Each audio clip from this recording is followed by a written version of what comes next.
we'll start with the prayers. Om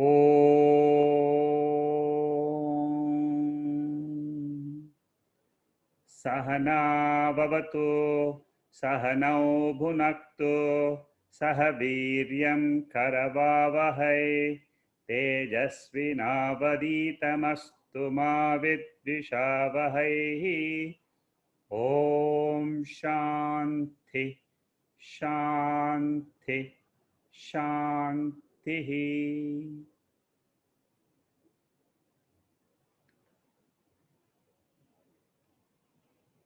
So today we are going to start a new text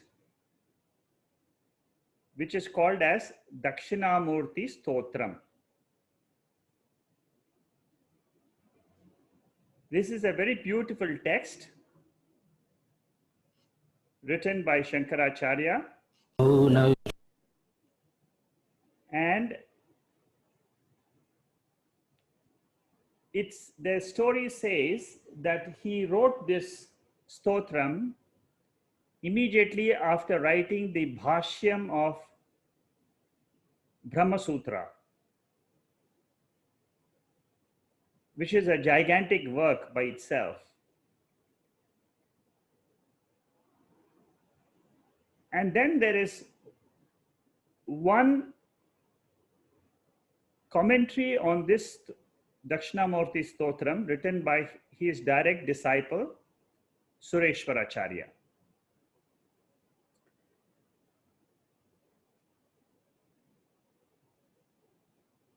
What this entire text consists of is 6 Dhyana slokas and 10 verses of the text. And the 3 portions of the texts are the Mahavakya analysis portion, the refutation of other philosophers is the second, and the third is the reassertion of the Vedantic teaching. The first 4 verses deal with Tvampada, Tatpada, Asipada of the Mahavakyam, and also the process of knowledge. How does knowledge takes place? So this is a broad outline of what the entire text is, which we are going to do from today onwards. I have already circulated the notes and the chanting. There's a lot of interest in learning by heart these slokas. So I have circulated by WhatsApp the chanting of Swami Brahmananda of Chinmaya Mission and Swami Paramarthananda from Chennai. You can use these audio chanting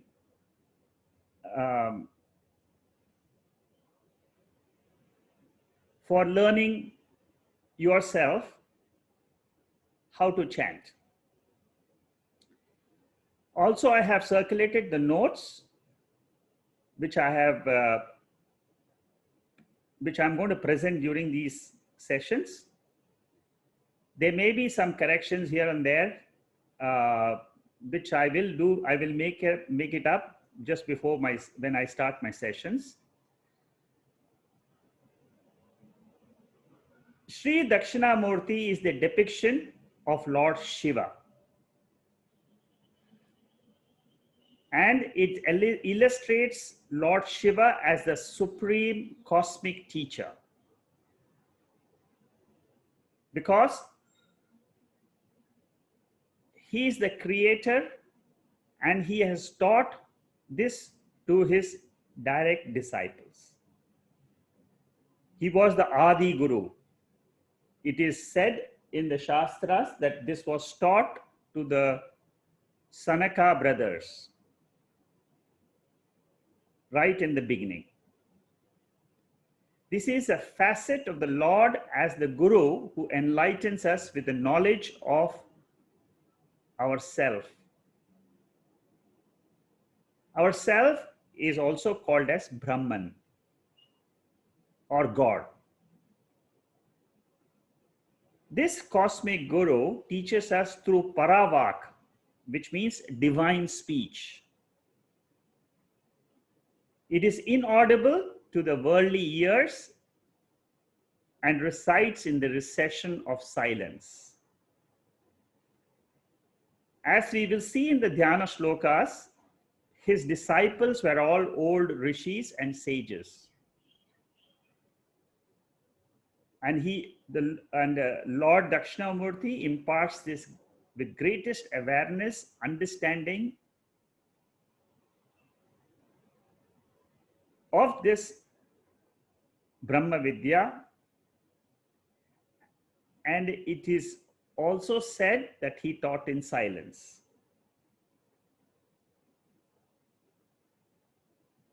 Lord Dakshinamurthy or Lord Shiva is basically the supreme who is in charge of Srishti, Sthiti and Layam. And his anugraha or his grace is required for us to learn this teaching. Without his grace, we will not be able to progress even an inch. Lord Dakshinamurthy is in meditative serenity, which shows in his face, and the rishis who are seated next to him, they seek the light of knowledge like us. As I said, the 10 verses are composed by Shankaracharya.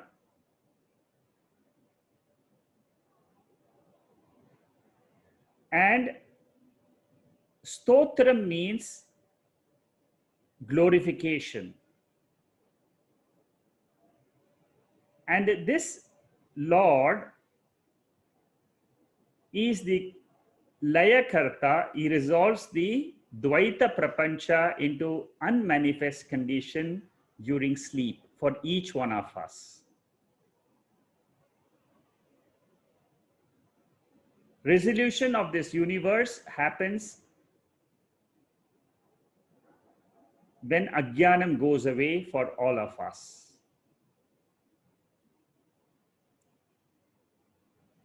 The Upadesha Vakyam in these verses are like the waves of transmission towers. For example, when we switch on the TV at home, the waves are transmitted through the transmission towers in the TV stations, but then they get converted into the waves in our own TV sets.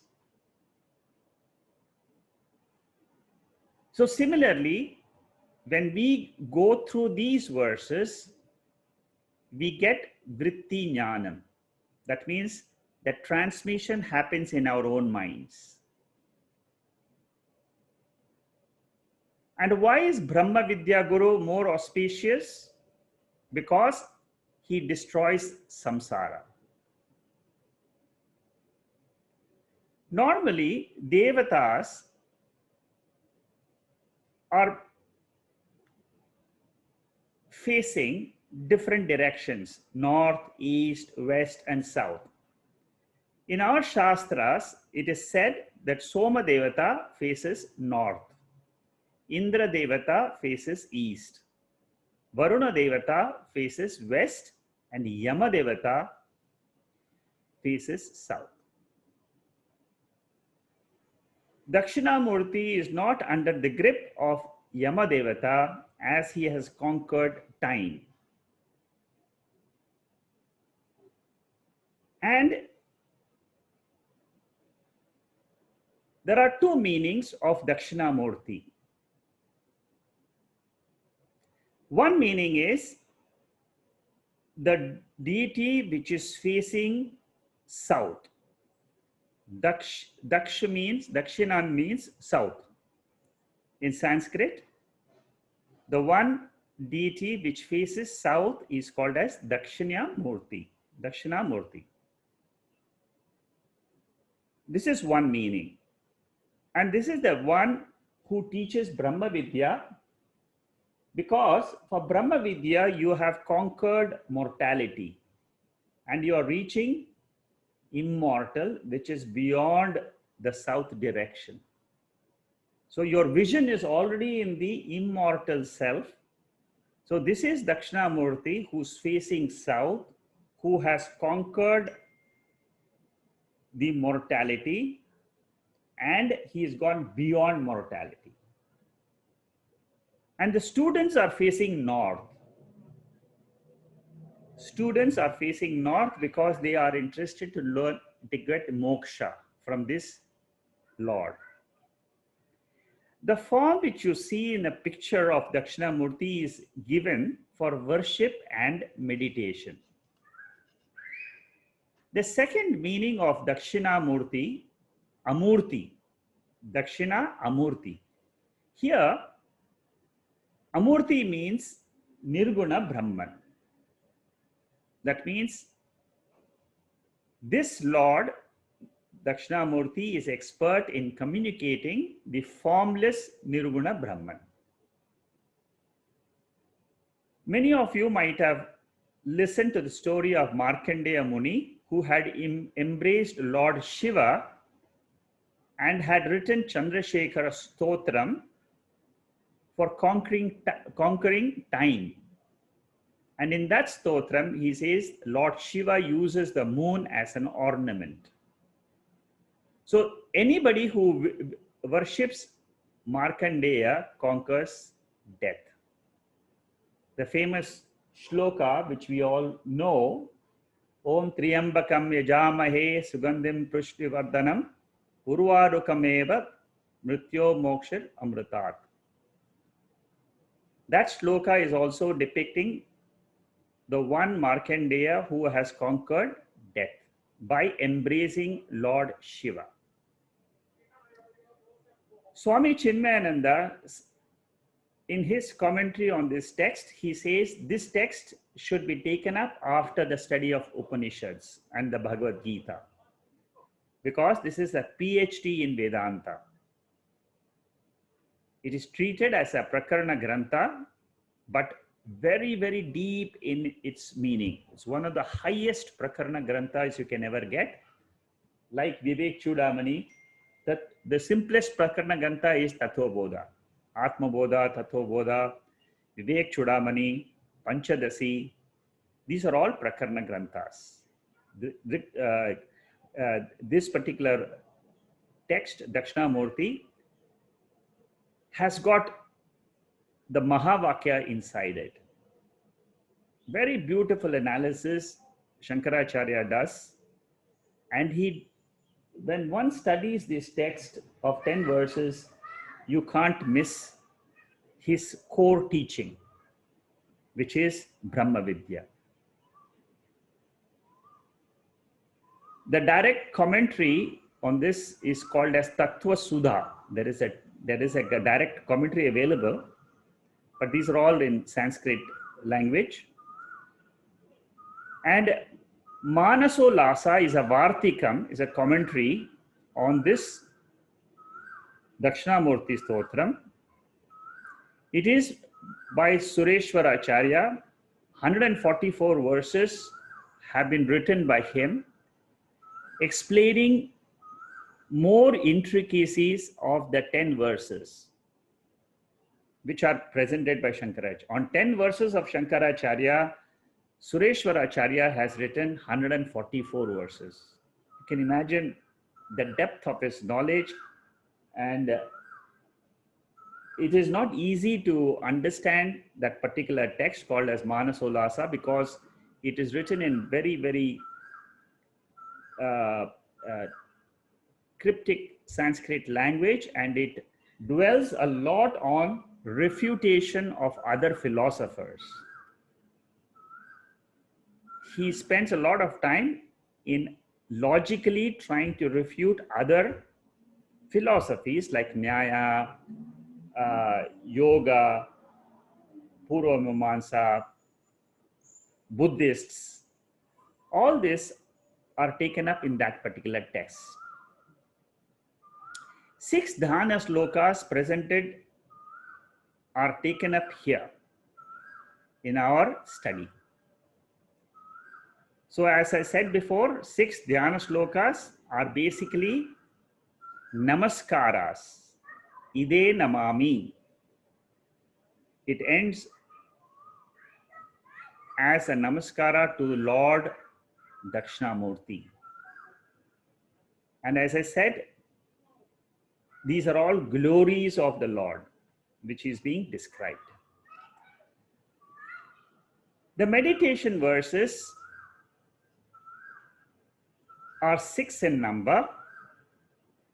The first one is Om Mauna Vyaka Prakatita Brahma Tattvam Yuvanam Varshishtante Vasad Rishi Ganaihi Avritam Brahma Nishtai Acharyendram Karakalita Chinmatramananda Rupam Swatma Ramam Mudita Vadanam Dakshinamurthy Meedhe. What does this shloka say? All these are all shlokas which are praising Lord Dakshinamurthy. Vyakhyana means this is a communication. It is a Brahma Vidya, and the subject matter of this text, of this Vyakhyanam, is the Atma, the self. The method of communication is systematic, consistent teaching, and this process, if it is done for a length of time, brick by brick, we will be able to understand the Mahavakya. Like how Lord Krishna cleared the doubts and teaches in the Bhagavad Gita level by level. What he teaches in the first 6 chapters is the Jiva Swabhava, Jiva Swarupam. That is the first level. He talks there about Karma Yoga and Upasana Yoga. Then Lord teaches Ishvara in the second 6 chapters. He takes the analysis of Ishvara from chapters 7 to 12. And only after he has done 12 chapters of preparation, both in Shravanam and Mananam and Upasana, then Lord Krishna teaches the Brahma Vidya, which is in chapter 13 to 18, the Asipada. So there are levels involved in teaching. Prakatita Brahma Tattvam means reveals the unknown, makes it known, throws light upon this self. This Atma is our own self, but today it is covered. We are not aware of it. We are just aware of only our body, and we conduct our activities. And this nature of Dakshinamurthy or the Lord is covered. It's not known to us. So what does this text do? It throws the light upon the self. It illumines, it reveals this Atma to us. Parabrahma Tattvam. Parabrahma Tattvam means it is the reality. Reality means it doesn't change in 3 periods of time. It was existing in the past, it is existing now, it will exist in the future. That is what is called as Bhagavan. That is what is called as the Lord principle.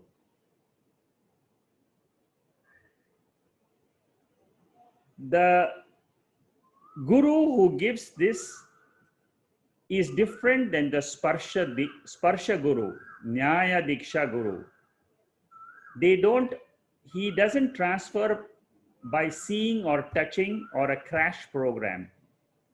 We get a lot of gurus who can touch your forehead and they bless you. But this is Lord Dakshinamurthy is a Brahma Vidya Guru. His main focus is on teaching to us what our real nature is. Maunam. Maunam is a figurative, indirect. Maunam means it's indirect teaching. The Atma can never be revealed directly. So after learning the teaching, there is Maunam, silence. And in that silence, we realize what is our real nature. How can the most complex, intriguing spiritual wisdom be transferred in silence? You may ask this question. Therefore, we should not take Maunam literally, but we should take the Lakshana implication of Maunam. Lakshana of Maunam. Indicative meaning of Maunam. That is what we should take. As you go through the text, you will understand this better. What we call it as Brahman or the Lord or the reality is existent principle. It is always there. The first thing we should understand is it is not an object. Because it is not an object, I cannot see the Lord, I cannot hear the Lord like an object. We can hear the music, but that Lord is not an object. The Lord is the subject. This is the difference, the first important lesson we should learn when we are studying this text. We are learning about the subject I. So whatever we are learning, we should apply to our own self. Keno Upanishad puts this very beautifully. Na Taitra chakshur gacchati, na vag gacchati, no manaha. The eye does not go there, the speech does not go there, the mind cannot go to Atma. But still, the wise people, they are able to communicate what cannot be communicated through words. They are able to communicate to us through a process which is called as an indicative process, which is called as lakshyartha, indicative, not direct, but indicative.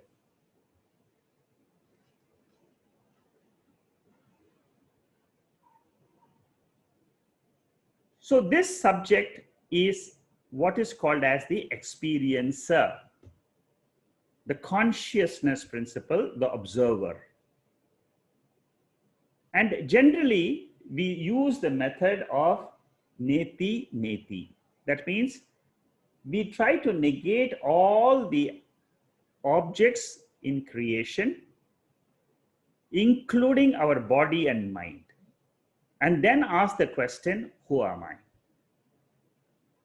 This is how Dakshinamurthy teaches us the method to realize our true nature. Yuvanam means this knowledge is ever fresh, because there is no decay to this language. There is no decay in our Atma. It is ever fresh. When we were born as a child, when we were born as a baby, the freshness of who we were is the same freshness as what we have today. It is nityaha, it is eternal. It is not only during this lifetime, but this consciousness is ever existent principle. Varshishtante vasat rishriganaihi means this Lord, the teacher, was surrounded by informed, enlightened, mature disciples who had tremendous qualifications of Viveka, Vairagyam, Shamada, Shatka, Sampatti, Mumukshutvam. These are the four things which we all know from Tattva Bodha. So they are all searching for this Nitya Vastu. They know that Anityam is this body. Anityam means not permanent. Body is not permanent, mind is not permanent, but still I am there. What is that which is permanent and which doesn't change? So we need Viveka to get Vairagyam. That means if I have to move away from my body, then I must know that there is something which is permanent, and I must know that that is what is real, and what is unreal is this body and mind, and also the world. Because the world itself disappears in our sleep state. For us, not for others. So when I am analyzing myself, there is some element in me in which I see the world, I see the body, I see the mind, experience the mind, but I also am there when I don't see. I means that pure Atma, which in sleep state, I don't see this world, I don't see this body, see this mind, but who am I? That is the question. That is what is being taught. Vasat means the students are living near the teacher. Varshishtantaha means old disciples, resident disciples. Avritam, they are surrounded. The teacher is surrounded by disciples who were well qualified. That is what this first verse is teaching us. Brahmanishtaihi, that means these students were interested in knowing Atma. And it is not that they had a desire along with other desires. This shows they had Tivra Mumukshutvam. Tivra Mumukshus means, suppose we have a desire to free our mind of sorrow, and we have a list of 30 desires. This is somewhere in the bottom. That is called as Manda disciple. Mediocre disciple is, he puts this list right at the top. I want to be free from sorrow. He has got other desires, but they are all below. But this is number one. The Uttama Adhikari is one who has got no other desire, but that is what is called as Tivra Mumukshatvam. Only one desire. I must know this Atma. So these disciples of Lord Dakshinamurthy were Tivra Mumukshus, who were intent on getting the Nirguna Brahman, the formless nature of Ishvara. What is that formless nature? They wanted to realize. And they were all Saguna Brahmanishtas. Saguna Brahmanishtas means what? They knew the Lord with form as the universe. But they didn't know beyond that. They knew that Lord is in the form of universe. Like Arjuna was taught in chapter 10 and 11, the entire Vishwarupam as the Vibhuti of the Lord. So these students were eager to learn what is that formless nature of the Ishvara. Acharyendram means one who teaches and lives the teaching. Normally, a teacher is one who is Shrotriyam and Brahmanishtam. Shrotriyam means one who is well versed in the scriptures, which is Bhagavad Gita, Upanishads, and Brahma Sutra. Then, not only a teacher is educated in these three texts, but also he is Brahmanishta. Nishta means he knows that that Atma is his core nature. He has realized the truth that that is my ultimate nature.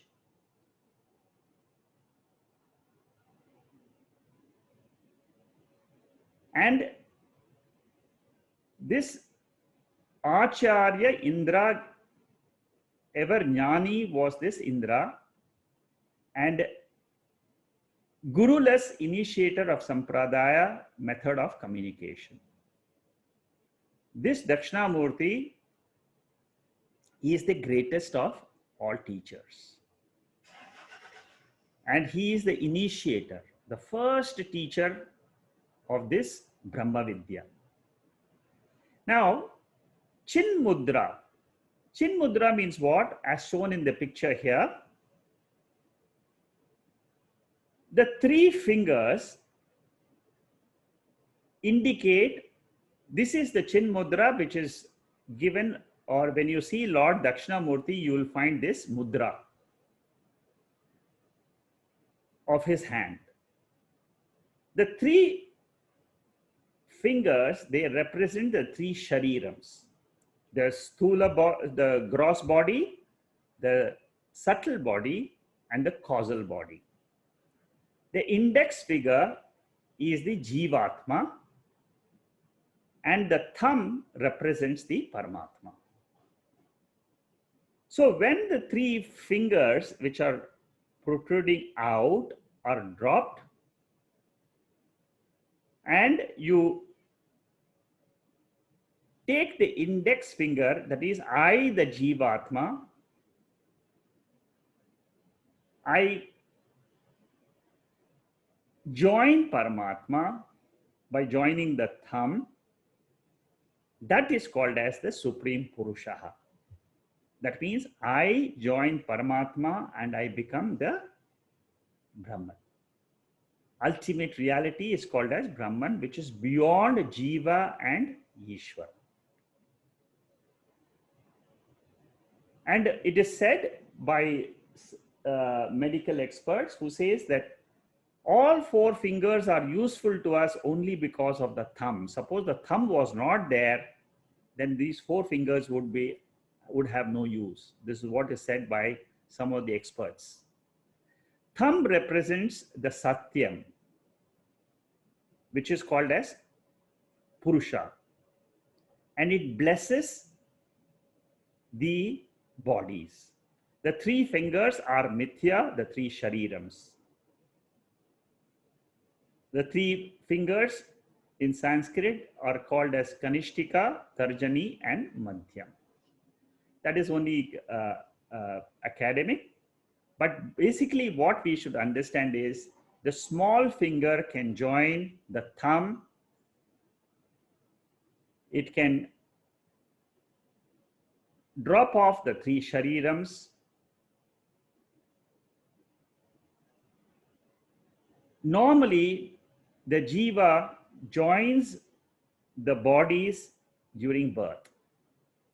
All the three Sharirams are at birth joined by the Jiva. That means he identifies with the three Sharirams at birth. What we need to do is to give up our natural tendency, which is Prakriti, of identifying with the body, mind, and this is a learning. This is what is called as the teaching. How do I learn to drop identification with the body and mind and then unite with the Paramatma? We can't have both, that means the three Sharirams and Paramatma together. We have to learn, this is what is called as Vairagyam. That means we'll learn to drop this identity. It is only a cognitive method of learning this knowledge. It is intellectually you have to drop it, not physically dropping the bodies. Nobody can drop physically the bodies because this is Ishvara's property. He is the controller of this entire Jagat, and he will decide when this identification goes away. But what we can do is learn through this Brahma Vidya, how naturally it happens that we don't have a connection with this three sharirams. It is a natural thing. It is a phenomena which is there. I'm only learning what is already available in this universe as a fact. That is what is Vedanta teaching us. When the index finger and the thumb join together, they form a circle. When they form a circle, it is called as Purnamadaha, Purnam Idam. The Purnam Adaha means the one Paramatma which was Purnam, which is always Purnam, and this Jiva who considered himself as Apurnam has now joined the Purna Atma.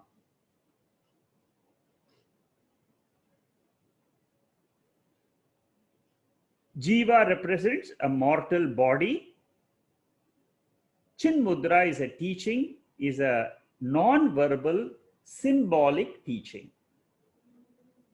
of Lord Dakshinamurthy. There is so much of meaning in this mudra itself, you can understand. Just by learning to understand the Chin Mudra, we go back to the definition of Atma, which was given in Tathovoda. I am not the three sharirams. I drop the three sharirams. The Jiva is ready to join Paramatma just by index finger touching the thumb. Karakalita means whose hand is held in Chin Mudra. Ananda Rupam. This Guru is what? Ananda Rupam. If the Guru is Ananda Swarupa, then he can transfer that Ananda to the students. Swatma Ramam. He gets Ananda not from any object or relationship in the universe, but this Ananda is Atma Ananda.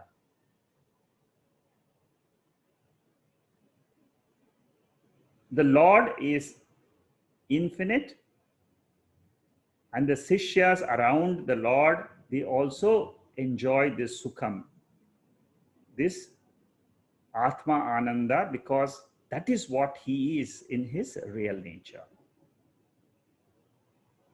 Mudita Vadanam means happiness is an internal condition. When it is an internal condition, it is reflected in the mind.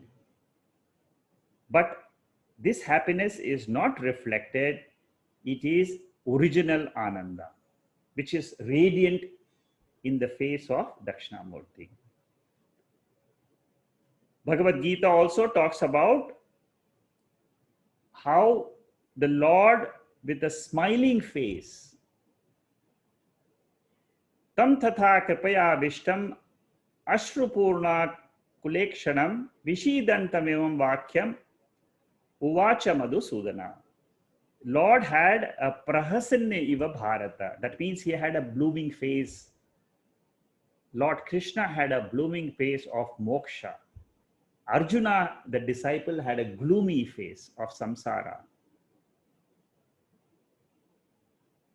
So to that Dakshinamurthy, who is having the Chin Mudra as his teaching, I do Namaskara. That is the first verse of Sureshwaracharya's Dhyana Shloka. These are all supposed to be meditational verses, which we can also use just by understanding the meaning of this Lord Dakshinamurthy, who represents Lord Shiva and who is the first teacher of Atma Jnanam to the disciples. Through the disciples, Sanat Kumara and so on, it has come, it is a parampara, this teaching is a parampara, it's a traditional teaching which has been transferred by listening. That is why it is called a Shruti. You hear, and then you know what this knowledge is, and then you teach. Again, you hear, again, you teach. So this is how this knowledge have been going on in tradition. Second verse, Vatavitapi Samipe Bhumi Bhage Nishannam Sakala Muni Jananam Jnana Dataram Arat Tribhuvana Gurumisham Dakshinamurthy Devam Janana Marana Dukkhas Chedam Daksham Namami. I bow to this Dakshinamurthy, the teacher of the three worlds, and he is the destroyer of birth and death. Very important thing. Through this teaching only, samsara is destroyed. And who is he? He is seated under the banyan tree and grants the knowledge to the disciples. They say that banyan tree is a tree where birds do not sit on the tree. That means you have no disturbance from the birds. I don't know, this is a typical, which I'm not sure of this, but this is what I have heard. Vata vitapi samipe bhumi bhage nishannam. Guru is sitting under the banyan tree. Sakala muni jananam. That means the students are all surrounding, mature students. They are seated below him, looking at the teacher. Mundok Upanishad says, Pariksha lokan karmachitan brahmano nirvedam. That means a disciple is one who has examined his experiences and has come to a conclusion that this world cannot give me eternal happiness. These were the type of students with Dakshinamurthy. Jnana Dataram, one who imparts Brahma Vidya. And how does he do it? Instantly, the disciples, they are able to understand this teaching. It's not something which you will go to some other world and then you will get the knowledge and all. This is a direct teaching. And when we also learn this teaching, we also hope that we can understand our nature as pure consciousness. Tribhuvana Guru Isham, that means he is the preceptor of three lokas, the Swarga Loka, the intermediary lokas, and the Manusha lokas. Guru means Grinnati, one who imparts knowledge, one who removes ignorance. Andhakara Nivartika Taha. The one who removes ignorance, he is called as Guru. What does he do? He only lights up the Atma Jnanam in the minds of the students. This automatically dispels the ignorance. There is one, Isha means Ishvara, one Lord who controls Shrishti, Sthiti and Layam. That means creation, maintenance and resolution. There is one power in this universe. I can't see that power, but it exists. We must realize that we do not control our waking, dream and sleep. When we have no control about these 3 points in us, and it is through these 3 states we experience the world. I don't have control over this. There is some controller who controls these 3 states in my body. That is called as Dakshinamurthy. Taitra Upanishad says, Asadva idam agre asit. That means in the beginning, there was this pure existence or pure consciousness, which we call it as Lord. And he was not made by something, but he is self-made. Self-made means he always exists. Same thing is mentioned in Chandogya Upanishad also, that there is a God, there is some entity. Sadeva Saumya idam agre asid. And what is the nature of that Lord? Advitiyam. There was no two, there was no duality at that time. So when we learn about this nature of the Lord through these verses, we also realize that our nature is pure Sat, pure consciousness. And what is the benefit of this learning this knowledge? Jarana Marana Dukkha Chedam Daksham Namami. This Lord Dakshinamurthy is the destroyer of finitude, mortality, samsara. Samsara means what? Worry. When do we worry? Whenever we miss something, when we feel inadequacy about ourselves, there is a thought which goes out in our mind, a vritti. Normally, we are Atma. We don't have any, we are full in ourselves. As Atma, as pure consciousness, we are full. We are complete. But then we feel a sense of mortality. It is a thought. This thought is what is destroyed by knowing the Sakshi. The consciousness in our body is the Sakshi. When we know the Sakshi, we can easily drop our thoughts and we can remain in our witness nature. We suffer remembering the past, or we project future anxieties. This is what is called as dukkham. Any sorrow is pratibhasikam. Pratibhasikam means it is a vritti which is illumined by Sakshi. Any sorrow, it is always a thought. This is a teaching which we must remember.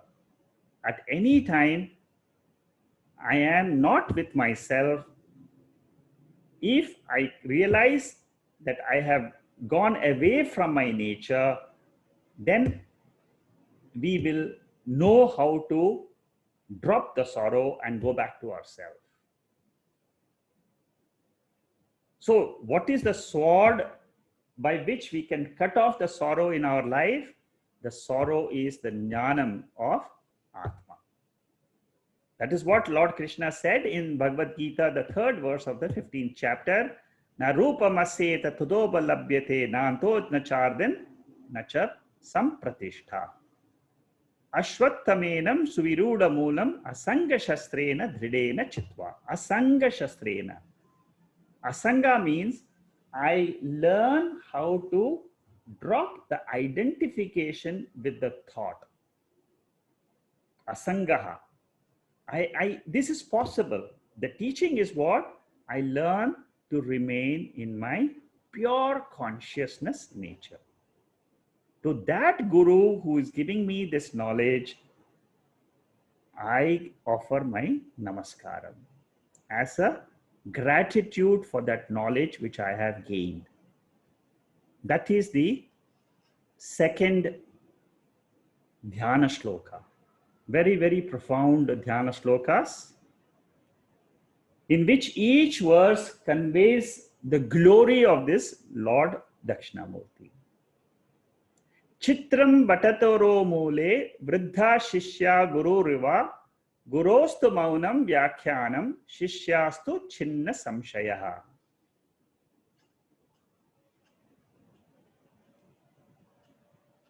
What does this say? This is an appreciation again. I am seeing 4 wonders. Vichitram. This is what Sureshwaracharya writes. Ashcharyam. He says that Vriddha Sishyaha, which means the students are old. And usually people who are old are cynical, pessimistic. critical in their thinking, critically, they keep on thinking negatively, the critical also. And who is the teacher? Youthful teacher, young, fresh, positive, optimistic. He knows that he can teach because the teaching is immortal. What we are learning through these verses is something about Atma, which is ever immortal, eternal. There is something which is eternal, doesn't decay. That is what is the Brahma Vidya. Maunam Vyakhyanam. This is taught in silence, and as I said, how this is represented by the Chinmudra. Sishyastu Chinna Samshaya. When the Guru teaches through this Chinmudra, the doubts of the students are dispelled and the students grasp the teaching. Nidaye sarva vidyanam bhishaje bhava roginam gurave sarva lokanam Dakshinamurthaye namaha. Sarva vidyanam nidaye. This particular guru, who is he? He is a treasure house of both Paravidya and Aparavidya. In these verses, he will teach us what is this world which we are seeing as Aparavidya, and who is the seer, the consciousness principle, which is seeing or witnessing this world, and which is the cause of this entire universe. Normally, they say that in order to understand Brahma Vidya, we should have Shabda Pada Shastram. That means the knowledge of how words are formed, how sentences are formed, grammar rules. Then logical thinking, which is called as Tarka Pramanam. Sankhya and Yoga, they were Tarkikas. Tarkikas means they used logic. Mimamsa means skill in interpreting the Vedas. I should know when in Bhagavad Gita a particular verse is given, how to interpret that verse. Last week in Saturday class, we did the beautiful verses of the 9th chapter of the Gita. Very, very difficult verses. Verses 4 and 5 of chapter 9. But we should know what the two verses, how to interpret those two verses. Achamastani Bhutani. Just to remember which verse it is. Vidya, Vidya, Moksha. That means what is Sat, what is Asat, what is existent, what is non-existent, and what is seemingly existing. We will go into the depth of all this. These are all things we should learn in order to learn this Brahma Vidya. That is what Sarva Vidyanam Nidhaye. This Lord Dakshinamurthy is the abode of all these teachings. And by teaching this Brahma Vidya, he removes the disease of samsara. Bishaje Bhava Roginam. He is the doctor, samsara doctor. And he is the greatest of all the doctors because he teaches us how to remove worry. Worry is a thought. A medical doctor cannot tell you how to remove worry, but he can treat diseases. Virus is vital information, resources under siege. That is what one person describes a virus as. Computer has information but can't access because of a virus, which we are all familiar with. If there is a virus in the computer, you and I cannot retrieve the data. Similarly, we all have ignorance as the virus. In all of us, ignorance is there. And because of this ignorance, I do not realize my nature. And what is this disease? This disease of it's called bhavaha. Bhavaha means birth and death. This samsara, this, if you are not able to remove the worry or a desire in you, you will keep on having birth and death, birth and death. You'll go to 14 lokas. And this Dakshinamurthy is the guru of all the lokas, because in every loka, the same knowledge is taught and you can be free. Dakshinamurthiye namaha. To that Guru Dakshinamurthy, I salute. I give my namaskaram. What type of Dakshinamurthy is he? Om Namah Pranavarthaya Shuddha Jnanaika Murtaye Nirmalaya Prashantaya Dakshinamurtaye Namaha. This Dakshinamurthy is ever pure, ever calm. He is the embodiment of pure knowledge. What is pure knowledge? Knowledge which is not contaminated. That is the knowledge of consciousness.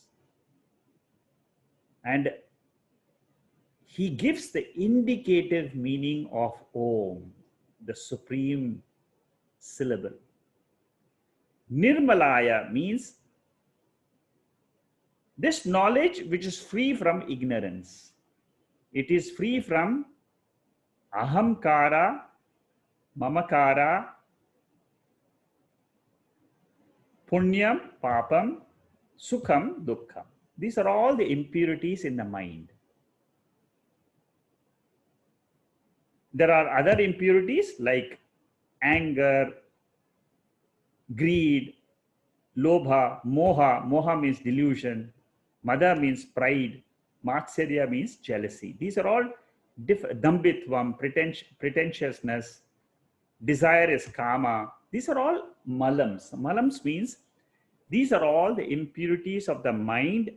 If I know how to remove these impurities by the knowledge of the pure consciousness, then I will be free. This Guru, Dakshinamurthy, is the one who can remove these impurities. And these impurities belong to the Jiva, the one who thinks he is the body and the mind. The one who thinks that he is the body and mind is called as ahamkara. And the one who thinks that he is sakshi, the same jiva, when he is identified with the body or mind, is called as ahankara. The same jiva, when he is identified with the witness consciousness principle, he is called as Paramatma. Same, it is the same. That is why we say Jiva and Paramatma are actually one. There is only one entity. But we must learn how to drop the identification with the body and mind, which has got impurities, which will have impurities. Whenever we identify, it will always be with impurities. There is no doubt about it. Ignorance will bring the impurities. And knowledge will remove the impurities. We go from darkness to light with the help of this knowledge. Prasantaya, this is what is the nature of the Lord Dakshinamurthy. Relaxed, tranquil, peaceful. Om Namah Om Pranavarthaya. What is the meaning of Om? As I have many times explained, Artha of Om, Pranava means the first sound syllable in creation. Om. It has got the Saguna, the sound aspect, and then it has got the silence aspect, which is the which represents Nirguna Chaitanya, formless nature. And the three components, which we will study in very big detail in Mandukya Upanishad, which is the text I'll be covering after this text. Akara, Ukara, Makara. Akara stands for the Sthula Shariram. Ukara stands for the Sukshma Shariram. Makara stands for the Karana Shariram. The sound represents the three Sharirams. The silence which comes after the sound represents the Amatra, or the pure consciousness. That is why we say chanting of Om is the ultimate meditation which one can do. You learn the meaning of the three syllables, Akara, Ukara, Makara. Akara stands for the entire waking world. Ukara stands for the entire dream world. And Makara stands for the entire sleeping world, the sleeping universe. When I drop these three universes, whatever is there, that is what is called as this silence. And I learn the meaning of this silence through this text, through this Om, knowledge of this Om, and I learn to remain in that silence as my real nature. This is what is taught in Mandukya Upanishad, very, very beautiful Upanishad. The one Upanishad, if you can understand clearly, it consists of only 12 shlokas. But very, very profound, like these 10 mantras which you are going to study from next week. These are very, very profound shlokas. Shuddha Jnanam, attributes without attributes, that is what is called as Shuddha Jnana. Pure nature, without any properties, colorless, tasteless, odorless, touchless, these are all attributes of the objects. But subjective knowledge is without these attributes. And that subjective knowledge is Chaitanya, pure consciousness. Ekam means one consciousness, not two. In the entire creation, there is only one consciousness. Consciousness behind your body is the same as consciousness behind my body or my father's body or your sister's body. One consciousness. And this consciousness is free from all doshas. Nirmalaya, pure. Dosha means punya papa rahitam. There is no karana shariram in Atma. It is undisturbed consciousness. Thoughts are disturbed, but consciousness, which is illumining the thoughts, is always tranquil in nature. And why I don't realize this is because of ajnanam, ignorance. Because of the ignorance of this pure consciousness, what happens? I take this I notion in this body as myself. And then I start doing actions. When I do actions, what happens? There is the result has to come to the same doer. Benefit of action, the result of action, which is called as Prarabdha or Sanchita Karma Phalams, Punya Papa Phalams, they come in the form of Sukham and Dukkha, joy and sorrow. When they give me joy and sorrow, again I do actions, again I get into the same cycle of Punarapi Jananam Maranam. But Atma is Nirmalam. Nirmalam means no impurities. There is no doshas in Atma. That's why it is called as Nirgunam. Prashantaya represents Mandukya Shantam Shivam Advayam Prapancho Upashamam. In Mandukya Upanishad, the 7th mantra is the most important mantra, and these are the descriptions of Atma given in this 7th mantra of Mandukya Upanishad. Here Prashantaya, which Sureshwaracharya uses, represents Shantam, means peaceful. Atma is of the nature of Shantam, tranquil. Shivam, Shivam means auspicious. Advayam, non-dual. Prapancho upashamam, there is nothing else except itself. The entire prapancha is dissolved in Atma. Ishvaro Guru Ratmeti Murti Bheda Vibhagine Vyomavat Vyasa Dehaya Dakshinamurtiye Namaha. This is the last Dhyana Shlokam. We can by heart these 6 verses and just chant in our meditation. Many people, they do this.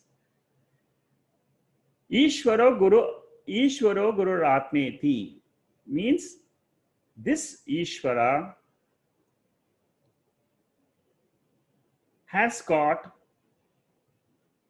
is in the form of Pramata, Pramanam and Prameyam. Pramata is the Shishya, Pramanam is the Guru, Prameyam is the Ishvara, the subject matter. It is one Ishvara who is appearing as this entire universe, who is appearing, this one Ishvara which is there in each of our bodies. He is the one who is appearing as this three, as the Triputi. The Sishya wants to learn, he is the Pramata. Pramanam is the Guru, because the Guru is the source of knowledge. He makes the Shastram come alive for us. Like a cassette player can bring the music from a cassette, the Guru can bring out the music of the scriptures into our ears, and when that happens, I realize my nature. It's like the sculpture who brings out a Krishna's form from a raw rock. In Bhagavad Gita, the 15th verse of the 15th chapter, Sarvasya chaham ridisannivishtaha mattha smriti jnanam apohanam cha vedaisya sarve rahameva vedya vedyantakrit dvamidveva chaham. The Lord says, I am in the heart of all the seekers. I am in the form of knowledge as well as memory. I am in the form of absence of memory also, because it is the Lord who is illumining this nature of vrittis in us. When the vrittis are there, thoughts are there, it gives us the knowledge of objects. When the thoughts are not there, as in sleep, it is the same Lord who is illumining that there is no vritti. In our sleep, we don't have thoughts. But who is present? The same Lord Dakshinamurthy is present in me. That Lord Dakshinamurthy is what is being revealed, or he is the teacher for us of this Atma Vidya. Every student is like a rough, uncut rock. The Guru chisels away the unwanted Anatma portion, and once the Anatma portion is chiseled out, the Atma, which is self-evident, gets revealed automatically. Murti Bheda Vibhagini. Murti Bheda Vibhagini, Dakshinamurthy, who appears in threefold forms. Vyomavat Vyapta Dehaya. Body is like space, which is all pervading. To that Dakshina, whose body we are talking about? Dakshinamurthy's body. He is in the form of the entire Jagat. To that Dakshinamurthy, my Namaskara. This finishes the 6 Dhyana Shlokas, all in praise of Lord Dakshinamurthy, who is the Brahma Vidya Guru, and he is the one who is teaching us Tat Tvam Asi. You are that Atma. You are that pure consciousness. The first 3 verses of the original text are the most important. Next week, we will start the teaching of Dakshinamurthy from the first verse onwards. The first verse is the most important, is very often quoted verse in the scriptures. Whenever a guru is teaching the Bhagavad Gita or the Upanishads, he uses the mantras, the 10 mantras which we are going to learn. He uses them to reveal certain important aspects of the reality which is called as Satchit Ananda. The first verse deals with Tvam, I the Jiva. What is my nature? That is what is going to be described in the first verse. In the second verse, the Lord is described. Tat Pada, that means Mahavakyam consists of 3 portions. The first portion is Tvam Pada.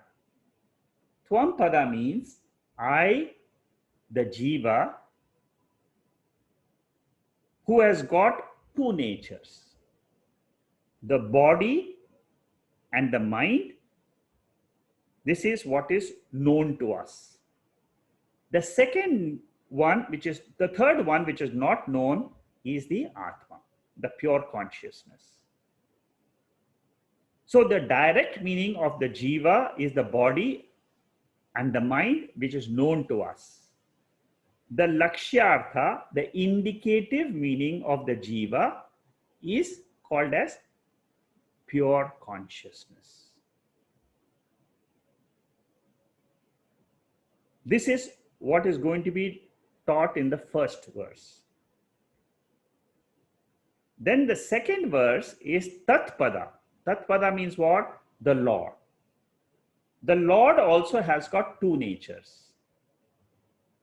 The nature which we can see as the whole universe, that is called as the Lord's cosmic form. And the nature which is invisible of the Lord is called as Lakshyartha. Lakshyartha means the indicative meaning of the Lord. Invisible, which is the pure Sat, pure existence principle. When we say the whole world is, when we see the whole world, including our body, we all say the world exists. The world name and form belongs to the visible component. The isness, the existence component, is hidden. This is the second verse. The third verse is the teaching to drop the visible portion of the Jiva, to drop the visible portion of the Lord, and then retain the Lakshyartha, the consciousness portion of the Jiva, retain the pure existence portion of the Lord. The third verse equates consciousness is the same as existence. That is called as Asipada, which is called as Mahavakyam. Oneness between the Jiva, the individual who is listening to this teaching, and the Guru, who is the teacher. He is the Lord. He also has the invisible portion. I am the listener consciousness. He is the teacher. And ultimately, what he is revealing is the invisible Maunam, silence. And I learn. We also learn through these 3 verses. When we go through these verses, we will be able to understand this silence, this invisible nature of our own reality. So it's a beautiful analysis of the Jiva's reality, fantastic analysis of the Ishvara's reality, and then the oneness. In the fourth mantra, what happens? After doing this oneness, you may have a question. How is it that a Jiva who is with a small body can be equated to that Paramatma with the cosmos? That is explained in the fourth verse, and that is the verse which talks about the process of knowledge itself. How does knowledge take place in our mind? What is the role of the mind? What is the role of consciousness? That is explained in the fourth verse. So, first four verses of Dakshinamurthy is a complete teaching of the entire Vedas. All the Upanishads, Bhagavad Gita, whatever the Bhagavad Gita is talking in 701 verses is packed in a capsule form in these four verses. Whatever is taught in Kathopanishad, Mundakopanishad, Kenopanishad, Kathopanishad, so many Upanishad, Ishavasya Upanishad, Brahdanik Upanishad with so many mantras, Chandogya Upanishad, Mandukya Upanishad, all those is condensed knowledge in these four verses. We will try to understand as much as we can. So I suggest you can go through these notes and then see if each one of us, when we listen to these verses and their meanings, we will have our own vision about this Lord, depending on how our mind is today. If the mind is full of agitations and so on, it will learn to become quiet by going through this process of knowledge. And it is only a quiet mind ultimately which grasps this knowledge in totality. So dhyana shlokas are meant for quietening the mind. Now from verse number 1 to verse number 4, that is the central teaching of the Dakshinamurthy. Listen to this. If you have not heard it before, you can listen to it, see how much we can pick up. I'm sure that each one of us, at the core of our heart, we will realize what is this pure consciousness which all the scriptures are trying to reveal to us. This is a subjective science. This is the Atma, Brahma Vidya. With this, I will close today. We will restart next week, but next week we'll start straight into the first verse. Then from verse number 1 onwards up to fourth verse is the central teaching. And then after that is the refutation of the other philosophers who are not able to pick up this teaching. Why they are not able to pick up the teaching is explained in verse number 5 and 6. Then 7 to 10 again, the last four verses are a recap of these teaching of Dakshinamurthy. But the first four verses are the key. You understand these four verses perfectly, you have the knowledge of Atma. With that, I will close for today and we'll continue next week. If there are any questions on today's talk, I will be able to answer that. Om Purnamada Purnamidam Purnahat Purnamudachade Purnasya Purnamadhaya Purnameva Vasishyade. Om Shanti Shanti Shanti. Hari Om Shri Gurubhyo Namaha. Hari Om.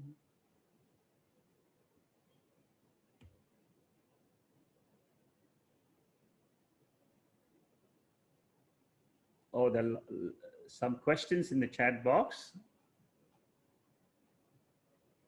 Okay, the first is from Sandeep, who is joining us for the first time today.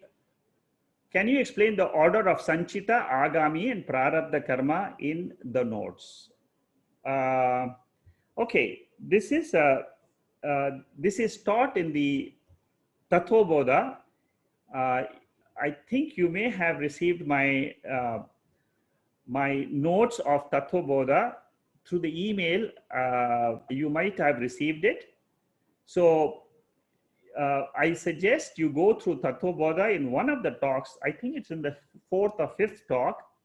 If you go through the notes of Tattvabodha, there are notes available of what is Sanchita Karma, what is Agami Karma, what is Prarabdha Karma. A detailed note is available there. I suggest you listen to the talk of in Tattvabodha. You will get a full idea of these 3 words. In short, I will tell you now, what does this mean? All of us, we do actions in life. When we do actions, normally we'll get a result out of the actions. Karma means action. Karma phalam means the result of action. When we do actions, especially rituals, we do some rituals, homas, yajnas. When we do some rituals for the good of the society, or we perform certain rituals for benefiting our family, that result may come in this birth, may come in the next birth. Whatever we get in this birth is what we are getting as a phalam.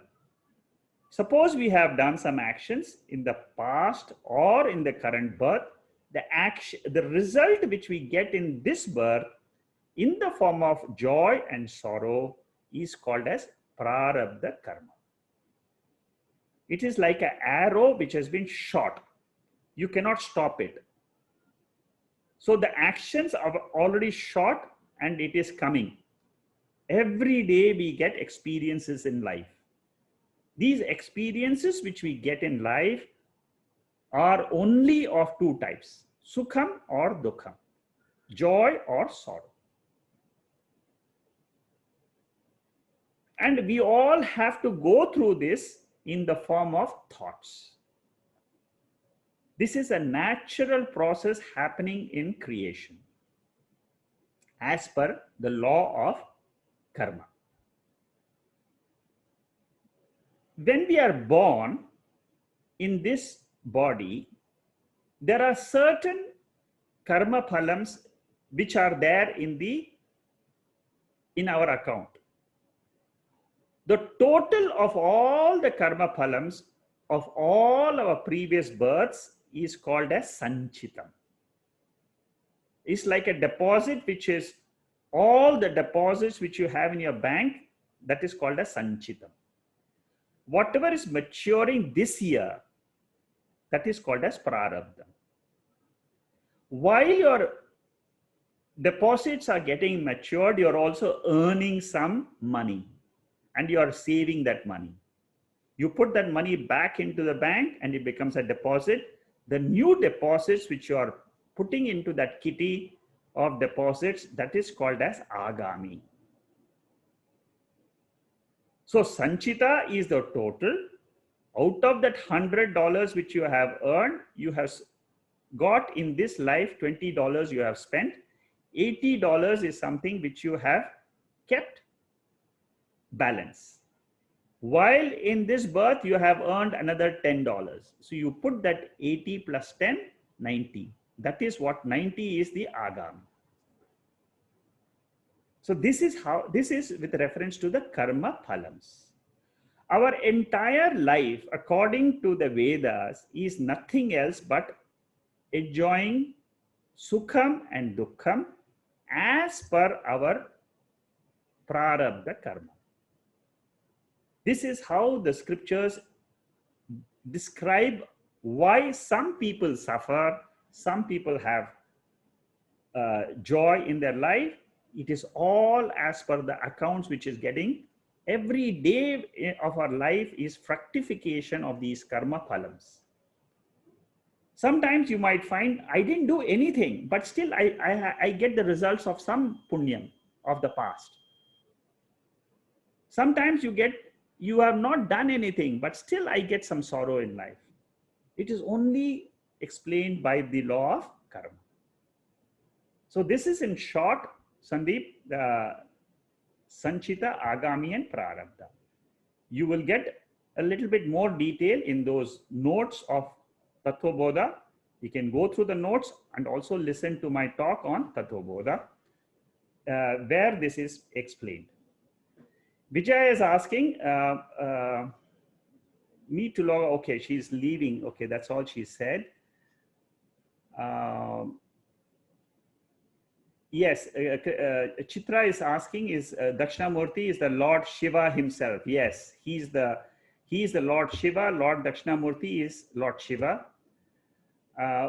So who would have been his Sishyas? His Sishyas, they say in the scriptures, is the 4 Manasa Putras. The creator Brahmaji had 4 Manasa Putras. They were created from thoughts. And those thoughts were the first students of Dakshinamurthy. And they are called as Sanat Kumara, Sanandana. If you Google, you will find the names. And if you go through the Bhagavatam, you'll get more details on them. But these were the earliest disciples who got this knowledge from Brahmaji. We used to chant in class long ago. Now we know the meaning now. That's okay. That's good. The more you know the meaning, the more you will enjoy the chanting of these slokas, because they have tremendous power. Chanting gets rid of punyam and gets rid of papam mainly. It gives us punyam.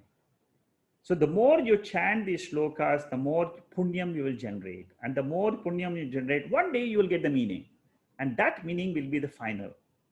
It will click to you. We don't know when, but it happens.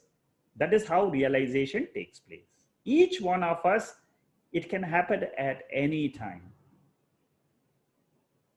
It can happen to us anytime.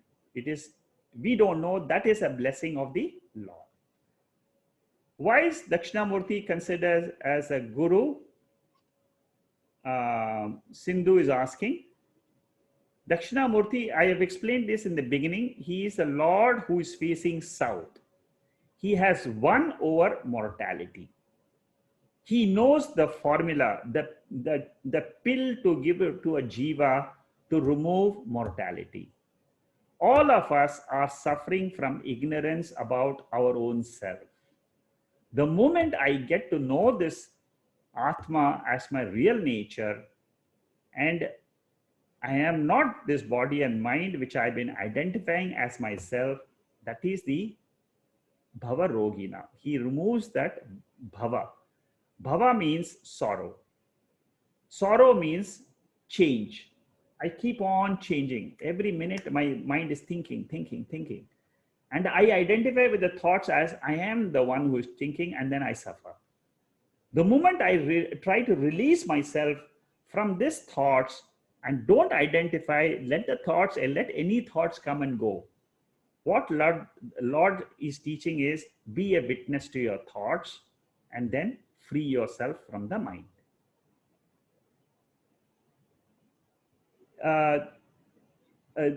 So symbolize the Jnana Parampara, yes, of the Guru Sishya still existing, yes, absolutely. This teaching is a parampara. Parampara means it's a tradition. It is a tradition which has been flowing throughout the entire ages. I mean, it's from yuga to yuga. In every yuga, you have teachers. So it is through the mouth of the teacher we come to realize what is the true nature. See, the scriptures, these are the verses which illumine the Atma to us. These are special verses, especially the Mahavakya teaching, Tattvamasi. Whenever you are learning about Tattvamasi, you must pay attention to the teaching very clearly, what it is trying to tell me about my nature. It's not easy to pick it up in the first time when you listen, but it is possible when you repeatedly listen, your mind will drop its identification to the body. And when that happens, you will know it. You will know that I am free. There's so much of joy, so much of bliss which comes to you, you feel that you cannot describe that. Do people also develop bhakti towards Dakshinamurthy? Yes, because it is the same Lord whom the bhaktas meditate. When you meditate as that Lord in your heart, that Lord whose teaching is in each one of our hearts. This gives us devotion to that Lord. So it is a means to develop bhakti also. Any Lord's, it's an Aishwarya, it's a glory of the Lord. Listen to the meanings of the first 4 verses. You will understand the depth of this knowledge. The depth of Mahavakyam. Mahavakyam is the highest form of knowledge given in our scriptures. How to realize I am one with that Ishvara. I am one with that in the form of consciousness. It is this consciousness which unites me with Ishvara. And how to realize this consciousness is explained in these 4 verses. There is a method involved. Let's go through these methods. I'm sure you will also understand. Okay, so with this, I have finished the questions. Is anybody else who wants to ask a question directly? You can, I'll ask Shanmugam to unmute everybody. You can ask the question directly by speaking up. Bodhya. Hello? Balashankar here. Yeah, go ahead. It is told that Mahapurushas Yes. normally communicate in silence, Yes. by just touching the person concerned. Yes.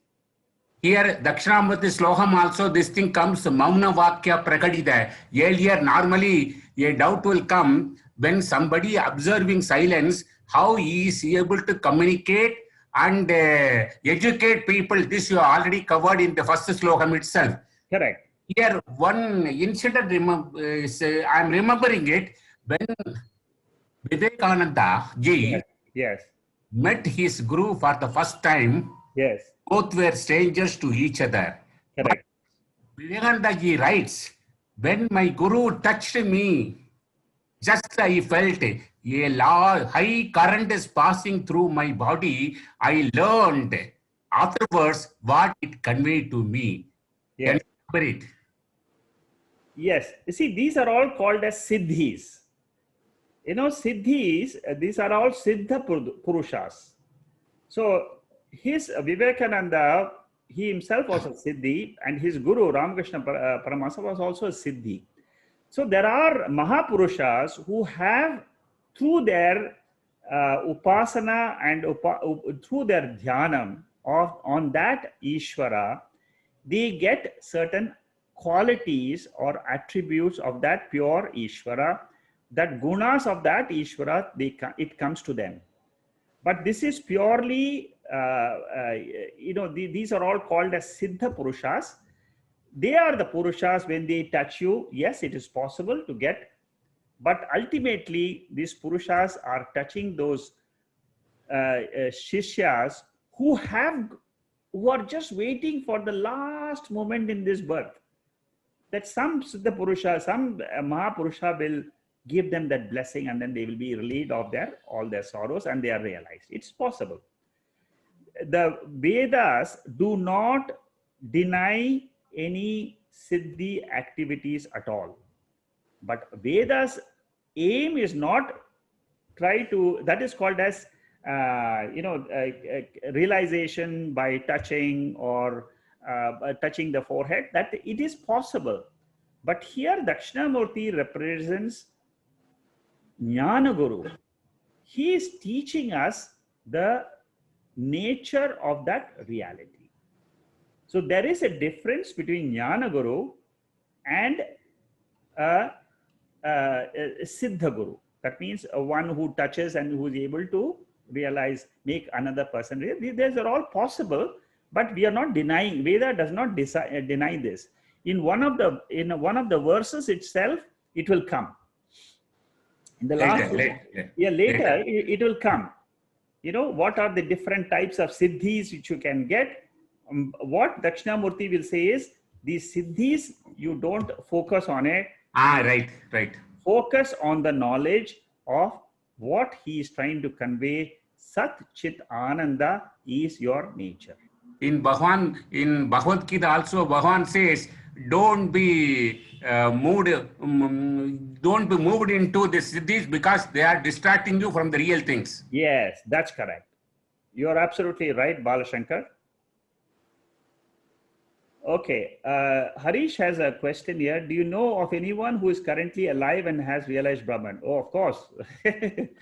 See, this, Harish, your question about whether you know, actually speaking, nobody can know whether the other person has realized or not.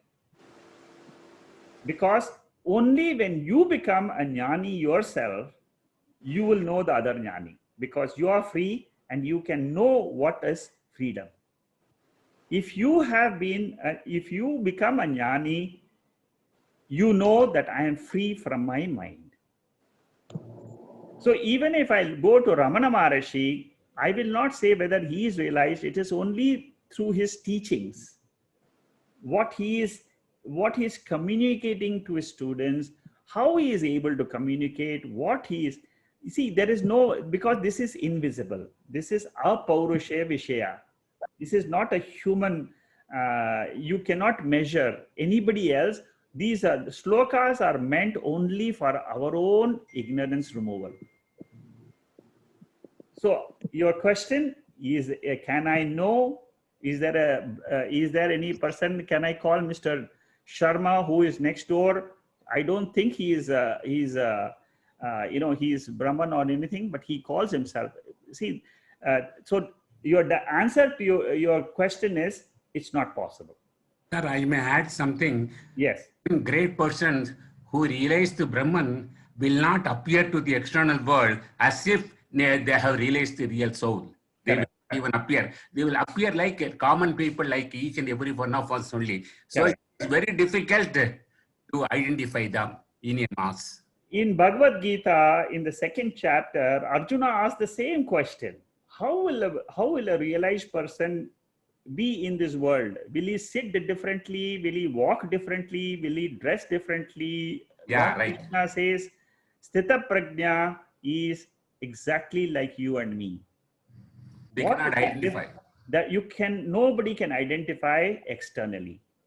You can know, only he will know whether his mind is in turbulence or mind is quiet.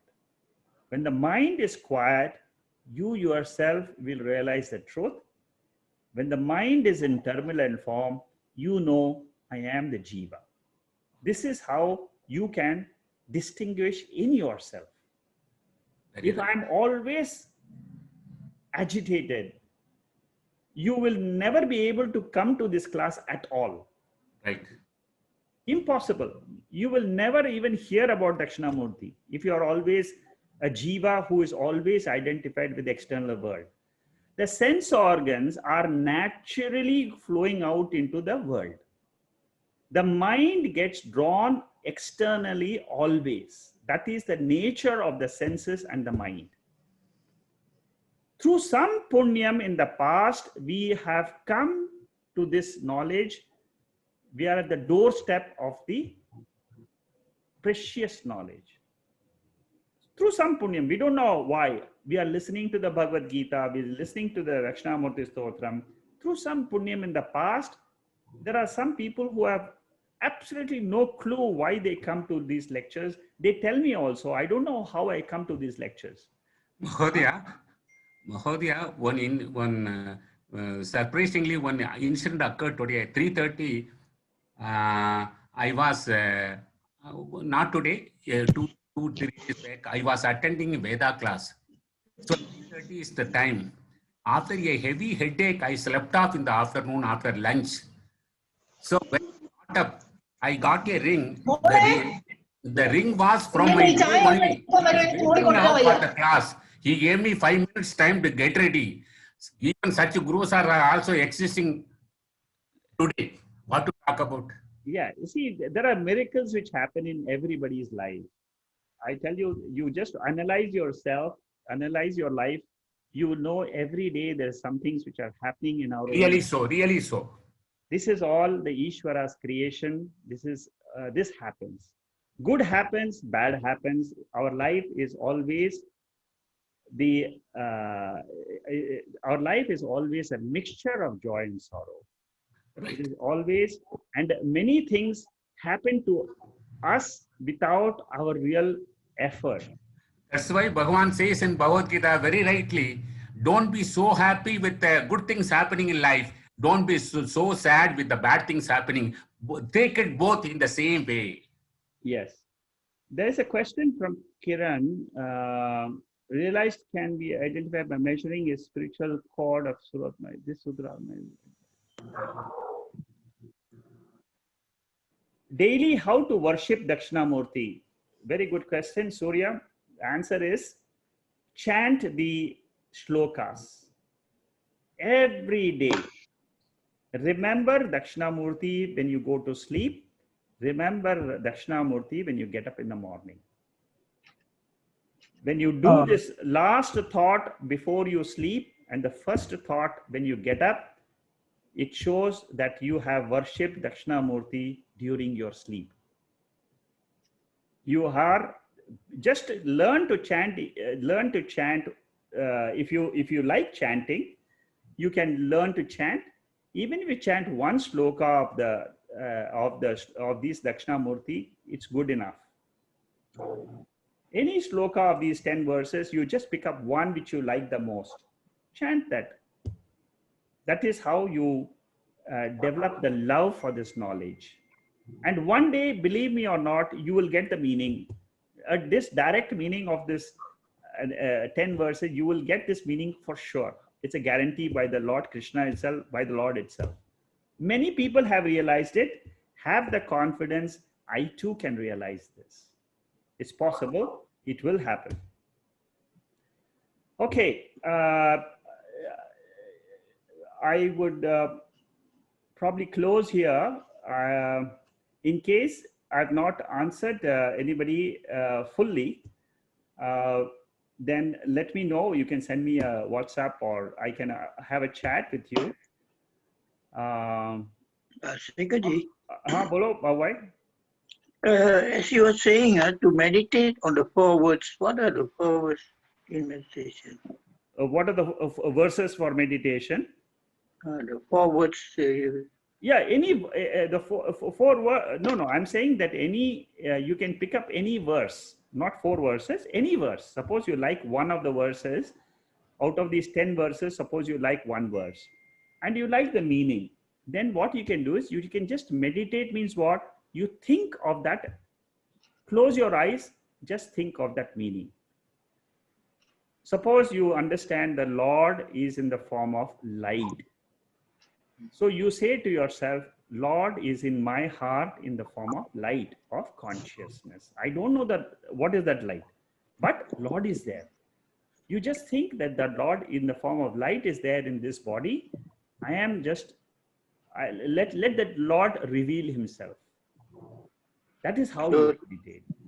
So that means to meditate On the light, that is, which Yes, is the you God. can meditate on the light. You can meditate on light. This light is light of knowledge.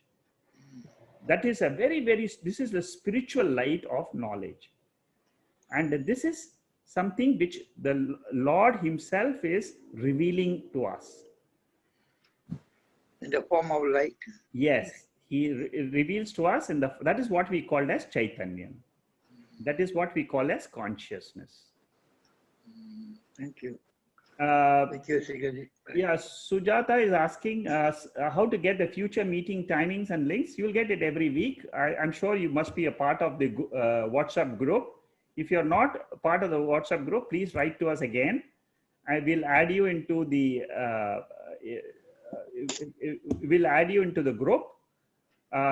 What is your contact number? I would like to ask more questions. Harsh, you can write to me by email. You have my email address. It'll be easy for me to get your email and then I'll call you. Okay, I have noted your number 98194. Okay, I will try to include this. I will try to send. You must have received this. If you have not received it, please write to us. You have got in touch through some method, either email, WhatsApp, or any other method. We are circulating the video of today's session next week on within 2-3 days, and the notes will also be sent by email. If you have not got the email, you can write to us. We can send it to you also, because you will get the chanting verses of Brahmananda, Swami Brahmananda, as well as Swami Paramathananda through these through the email and through the WhatsApp. I've already sent it today. So in terms of the notes and the chantings, there's no problem. These are all aids by which we can improve and expand our knowledge. Thank you very much, and good night. Thank you. Thank you. Thank you. Thank you, Sheikh. Thank you. Thank Good you. night. Good night. Thank you, sir. Thank you. Thank you, sir. Thank you. Thank you, Bye. Lakshmi. Bye. Thank you, Sikhaji. Thank you. Thank you.